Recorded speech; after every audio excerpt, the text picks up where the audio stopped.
మంచు పల్లకి మోసుకొచ్చే ఇళ్ళకి నింగి సింగిడిలో రంగులన్నీ రంగవల్లికి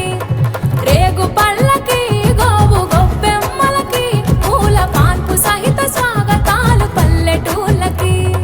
చెల్లి చేత చుక్కలల్లి ముగ్గులేయగా నేల తల్లి తరచి మురిసి ముగ్ధురాలవ్వగా